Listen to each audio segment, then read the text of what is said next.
All right, so this is lecture 10 of Electrical Systems in Agricultural and Biosystems Engineering. We are going to tackle the distribution of power or electricity. Previously, we were discussing transmission systems. Well, these two are grouped together, transmission and distribution, because the end users will not be using or could not be able to use the voltage or the electricity with the voltage as it is in transmission systems or in the transmission lines. It would be reaching around in the thousands of volts. So the distribution system is often bundled with transmission, but particularly we'll be discussing the distribution in this portion because we were already done with the transmission, where we discussed the power as received from the power generation via the power station, because that electricity produced in a plant would have to be stepped up, okay, in voltage before it can be transmitted, because once again we want the least power loss in the system. So we do that by increasing the voltage while decreasing the current, because we will be distributing, or we will be transmitting the same amount of power across the system. Okay, so now we are after the output of the transmission lines or the transmission system, and so we are considering the output or the step-down output of the transformer in the substation. We are done with the generation. Again, let's go back to this table. We're done with generation. We're also done with transmission, and we are also done with the idea or the concept of the IPPs and NUGs. Now we are going to tackle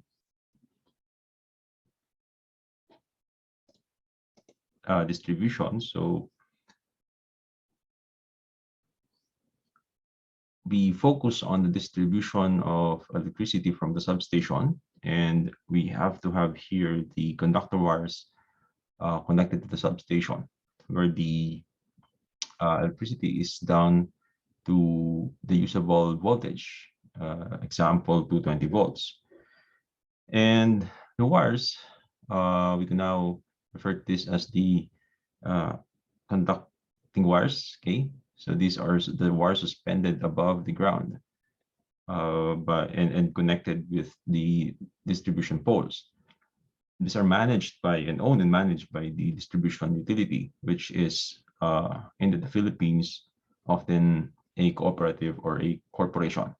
Okay, so we have the distribution lines, and again we have the suspended ones, but there are also special cases where the underground cabling is being used, and I have no other known example here in the Philippines, but in BGC I think there are still, also, for example, in private subdivisions, but the biggest one I know is in Bonifacio Global City or BGC, where there is the massive planning of the area, so they were able to outline or lay out the cabling underground. Well, this is a good option or choice against typhoons, because we know that the Philippines is in the Pacific, so it's prone to these kinds of calamities. But on the other hand, okay, there's a trade-off to this, because the underground cabling is very costly, and besides that, it also poses risks against or towards earthquakes. So this should be considered in the design of the distribution lines. So let's move forward to the details of our distribution. So we have the distribution center as specified, and again the objective of this distribution facility is to deliver electricity that is cheap and reliable. And we want this because the again we want to make it democratize. We want to democratize the resource. So in the Philippines, the utility providers, these cooperatives or corporations, they are operating under the franchises granted by the Congress of the Philippines. Without this, they cannot operate. So we have also the government regulating this operations or this industry, and so we have the prices regulated by the Energy Regulation Commission. We have also the National Electrification Administration in charge of the enhancements in terms of technical and financial capabilities of these electricity service providers. And the distributors, okay, we have here the Transco. This is in the Philippines, okay. The Transco is it's a national corporation, government-owned corporations, and it's operating to originally to provide it still is in charge of the grid, okay, the national grid of the Philippines, but it has outsourced its operation of its transmission lines for the Luzon grid. They have contracted the services of the NGCP, the National Grid of the Philippines, and the consignment I know is for 50 years. I think it's going to be renewed in 2025. I think it started in 1998. I'm not sure. So I think it's going to be renewed soon. We have the utility service providers, okay, buying from our power plants directly, and this is via PSAs, or what we call power supply agreements. They can also buy via the WESM, or the wholesale electricity spot market. Okay, is also another way that the utility provider can buy electricity from the power generators, which is transmitted through the grid. Okay. Now let's look into the systems that are being used in the distribution service of electricity in the Philippines. There are two main service systems, but there could be a lot. But let's just focus on these two: the single phase and the three phase. And we start with the single phase, being the most common, because it's generally the available system, the normal or the regular system available to residences and commercial spaces, and even in the farms or in agricultural settings. And this would be originating again from the step-down transformer, where the electricity is in the usable voltage of 220 volts. Now, while this is the most common, there are other systems such as the 125 volts and 250 volts, and also the 600 volts. Let us look at the figure number 3, where we have the setup for the single phase system in the Philippines, where this is just a schematic. We have the transformer over here. Okay, this is the transformer side, and we have the service lines from the distributors attached to the transformers.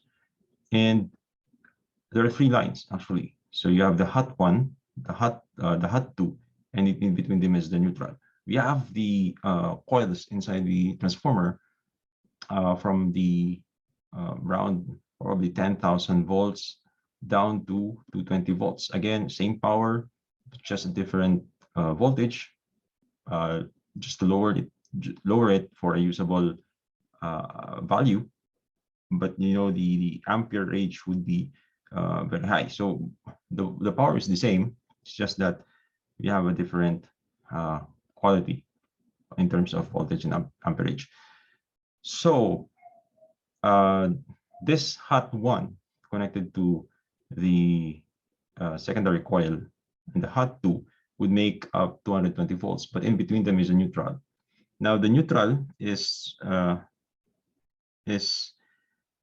zero. So if we have the hot one as 120 volts and the hot two as negative 120 volts, in between the neutral and the hot two would be at 120 volts net.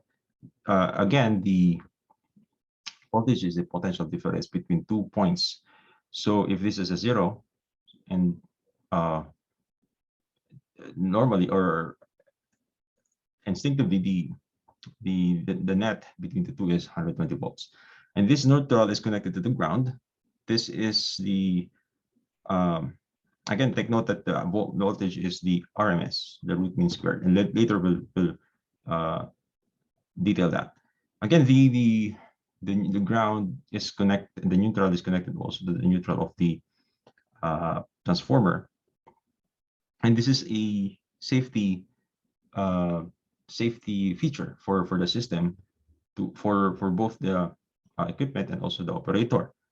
Unfortunately, the Philippines seldom uses this setup, but it's okay because well, as long as you have overcurrent protective devices installed and working properly, so safety is still achievable. But then again, this could be a second layer of safety for buildings and structures and for the occupants of those buildings if you have a neutral line, okay?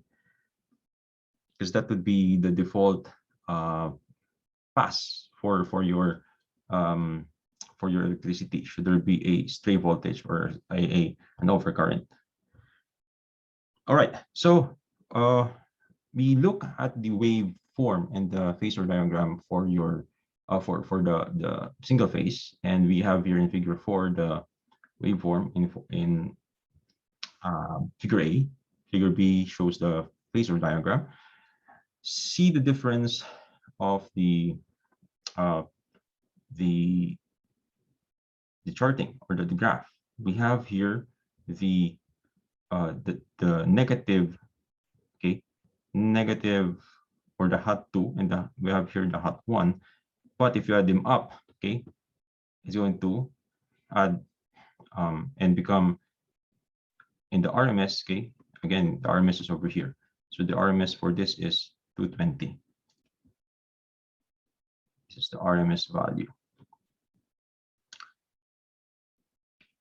This is consistent with the phasor diagram because we see here the E1 representing the hot, okay, the hot 1. This is representing the hot 2. You have a separation degrees of 180 degrees, meaning they are out of phase, okay, because of the separation. The phase angle is different, but they are in sync, and so consistently they would add up to have a total value of VRMS of 220, even if the vector of 1 is 110 RMS. No, okay, this is VRMS, and here is 110, negative 110. Okay, so we're done with the single phase, and now we have the three phase. We have here a delta diagram. But let's proceed first to the um, three-phase Y, okay? Because I will show you how to derive uh, the the the the, the values for your line-to-line voltage, okay, based on your line-to-line or your phase voltage. Now, in a three-phase Y, you would have a junction at this area. And this junction means that IP, okay, the phase current, is the same for all elements. For example, this is A, this is B, and this is C. Take note that the phase current is the same because based on the junction rule, Kirchhoff's junction rule, okay, it divides depending on the elements. If it's in a junction, because these elements are in parallel to each other. So with this given, we know that the voltage in A, B, C are not the same. But if we consider this as a balanced system, okay, meaning the coils or the properties of these coils are the same, and we experience the same values for this values, okay, for A, B, C and properties. And so we have the graph for this Y three-phase as shown in figure number 9. Okay, we see the phase A lagging your phase B. Okay, this is your phase A, this is your phase B, and your phase C. This is again, okay, if we're considering this one, this is 0 degrees, and it repeats itself after what? After 360 degrees. So this means that this is 180. This is 60. Oh, sorry. This is 120, 60, and this is 0. So it means that phase B is lagging phase or leading phase A, while C is leading phase B by 120 degrees. This is just representative of the angle, okay? The angle. But let us look at this in a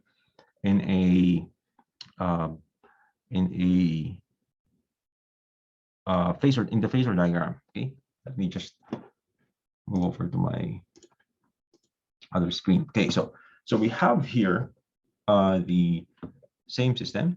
We have your A.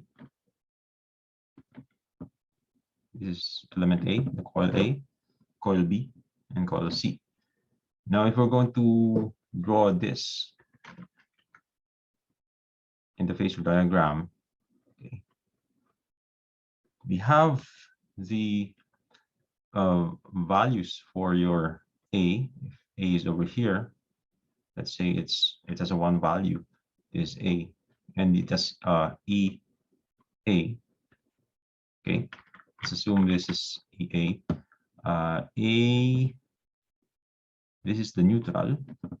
Okay, this is a neutral, and this is the B, and this is the C. So your B, the voltage across the B, which is again not the same with A if it's unbalanced, but it's unbalanced, so I think it's okay to assume that it's okay. But this is again 120 degrees apart. Okay, and you have your C over here, that is 120 degrees apart to A. And this is your EB.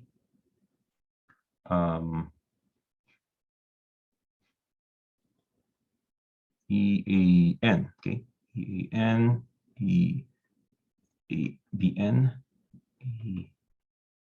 EAC. Now, if you want to solve for the voltage, if you measure the voltage between A and B, okay, which is our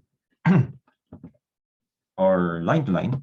Oh no, this is our, yes, our line to line.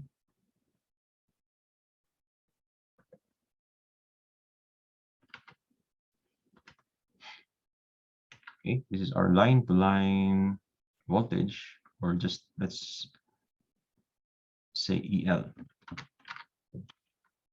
And this is our phase voltage. Okay.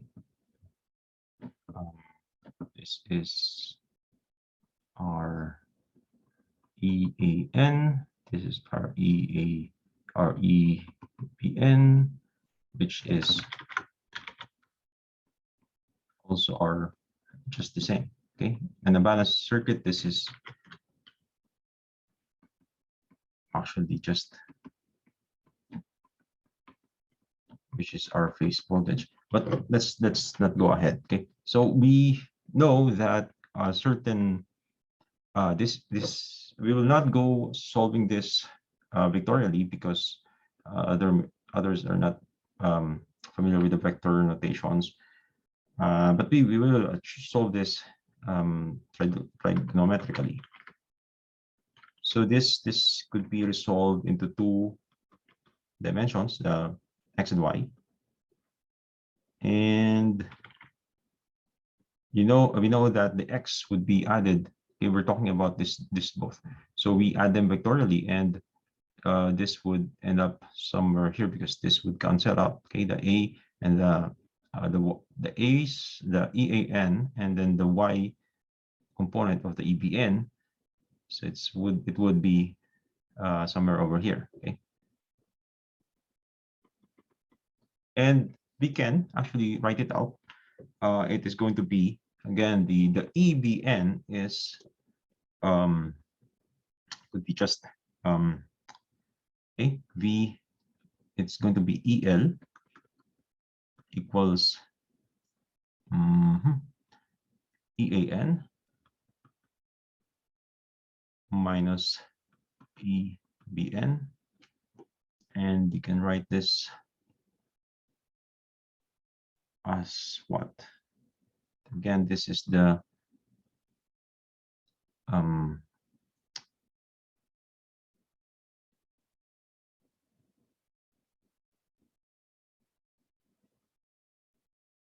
okay, so the EP is a function of the a, a, a, a there should be a factor over here, okay, factor K, and we're trying to solve for that factor.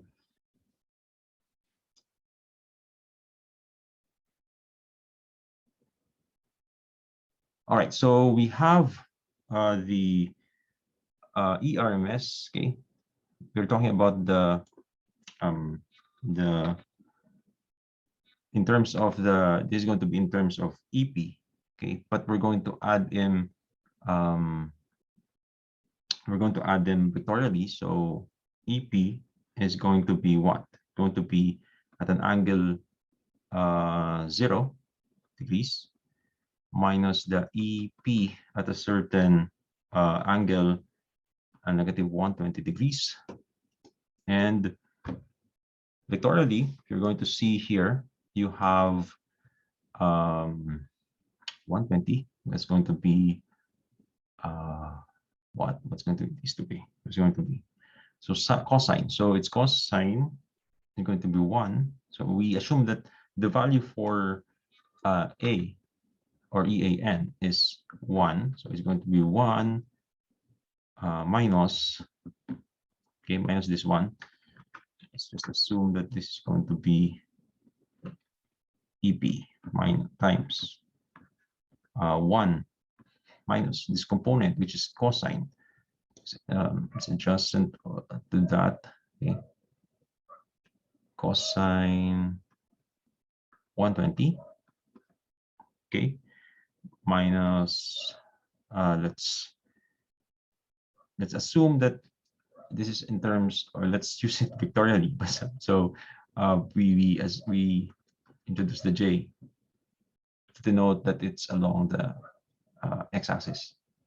Okay, so J sine 120 degrees, and this would result to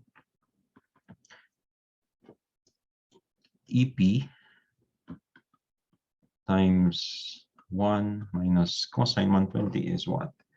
It is 1/2. and this is minus j square root of what? This is the square root of 3 over 2. And if we simplify this one, we get EP times 1/2 over 2 all over 2. It's going to be this 2 minus 2 over 2, 2 minus 1. So going to be 1 plus, okay, j square root of j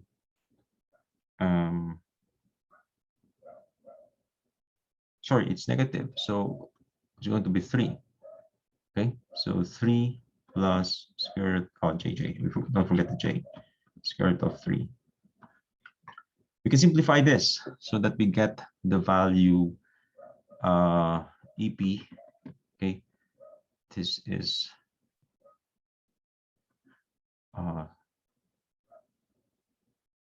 square root of 3. Okay,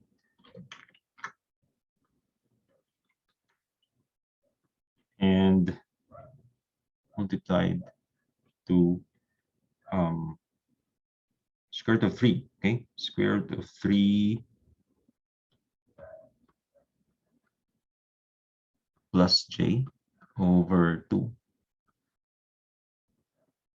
So we get the value of EL as square root of 3 EP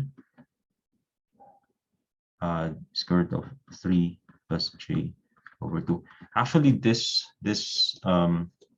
just means that this is at a certain angle of 30 degrees. If you're going to compute or measure this one, okay, right, trigonometrically. So EL is square root of 3 EP because, okay, EA, if it's in between AB, it's going to be, there's an angle of 30 degrees. BC, an angle of 90 degrees, and CA, an angle of 150 degrees. But anyway, the value of EL over EL is constant at square root of 3 EP. Now the square root of 3 is actually 1.73 something. I don't recall, but yeah. So this is the reason why we get a value of this one, right, for our line-to-line voltage. So that explains the values. Again, the phase voltage is the same with the line voltage. The phase current is the same with the line current, but the voltage is different. Okay, so let's go to the delta. This is another configuration for the three-phase, and the difference between this setup against the Y is that there's no neutral, and the coils and also the load. Okay, so you have the coil and connected to each of the loads. Okay, again, the load could be an electric motor or any other three-phase equipment. Now, for your delta, okay, again, it's 120 degrees apart, but instead of the IP or the current, the phase current equal with the phase the line volt current, they are different because of the junction over here.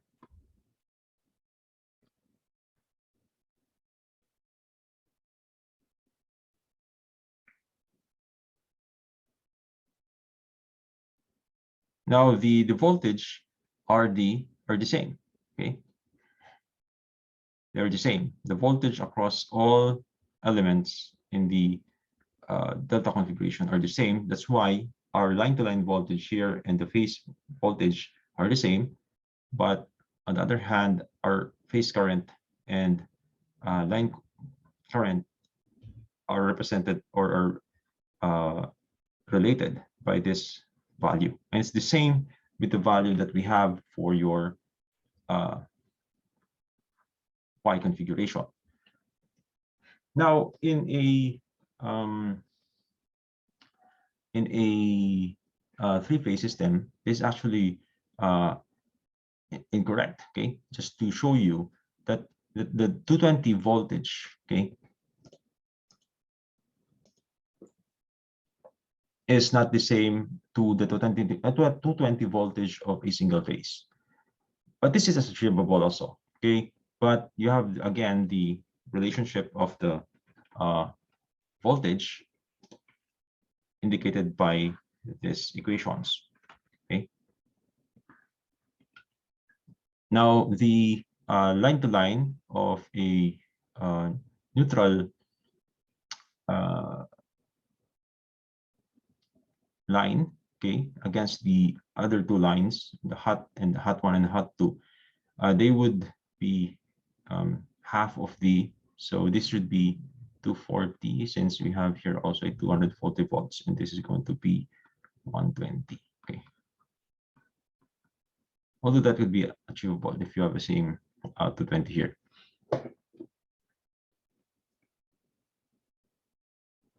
Okay, so again, this is the setup for your primary, okay, the primary coil inside your transformer, and this is the secondary, and you have the coils between the two coils, and this is just the connections. Okay, this is to get the total 240, and this is to get your 120 for your neutrals. All right, so in the next discussion, okay, we will proceed with the details of connections using your wires in installations. I'll be seeing you by then, and thank you for listening.